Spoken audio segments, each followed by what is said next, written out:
Hi there. This is the video for ethics of research. As we move into Project 1 and become researchers, it's important that we hold ourselves to a high standard. Why talk about ethical research? In the past and even today, there has been research where the way it's conducted or the data it collects has done harm to people.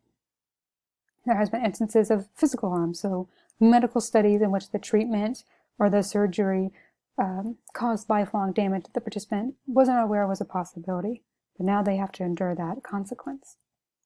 There could also be with emotional or mental trauma, so studies in which a child is exposed to violence or intense emotion that they can't process, or even if a study puts the participant in undue stress, that they have to endure lots of discomfort and anxiety in the moment that follows them on later in life. Or even a question that asks, I keep wanting to say client, asks a participant to relive something traumatic. You're making them endure intense emotion. That isn't good. There's also inaccurate and unreliable data methods or data collection methods. So if you're paying someone for specific data, you're priming them to give you information that isn't accurate. Like you want them to give you exaggerated details rather than honest details because they have some kind of financial incentive.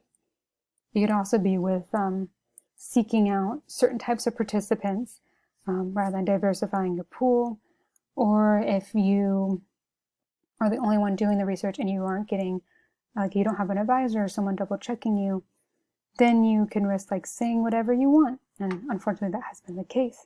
So inaccurate, unreliable data isn't useful, but it can be misused, which brings us to unethical research that reinforces a biased agenda. So there have been researchers who have a biased belief, and then they use their research status to collect data that it favors that agenda rather than be authentic. Like they personally set it up or seek out ways to get the data they want to hear rather than data that's true. And if this happens, that data then is used to support a system or policies that do disproportionate harm to a minority. So it could be based on race, gender, or economic status. And if that's the case, they have a bias, they find data to confirm the bias, and it just becomes a cycle of confirming a bias that isn't true or not supposed to be supported. I included at the bottom some examples of ethical research if you want to look into it more, but there are unfortunately way more examples, especially examples that have very serious consequences. Because of this history or these instances, researchers have decided to take kind of like a Hippocratic oath where they want to do no harm. They realize that research in the past that has done this is bad, disgusting research. And they should instead strive to make sure that every step of the process is for the common good, not for harm. How do we do that then? Like, how do we ensure that? We use an ethics committee and an institutional review board, or IRB. Ball State even has its own IRB in case you want to Google about that. What an IRB does is they take all the materials that a researcher is going to use, and they even evaluate the researcher themselves before they've done the study. So just in the pilot study phase, to make sure that it's ethical and appropriate. This is a big, lengthy process and appropriate for if you were doing a large-scale research study with lots of participants. We're not doing that for this class, so instead, our goal is informed consent. Informed consent is when the participant has the following three things.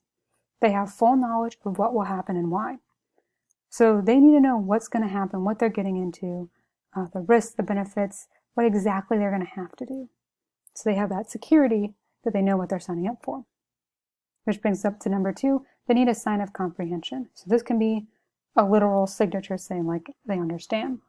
But it's also with you providing contact information so that if they have a question, they know that they can ask you to better comprehend what's happening. Lastly, a very important part is that the participant needs to know that this is all fully voluntary, that they can leave at any time.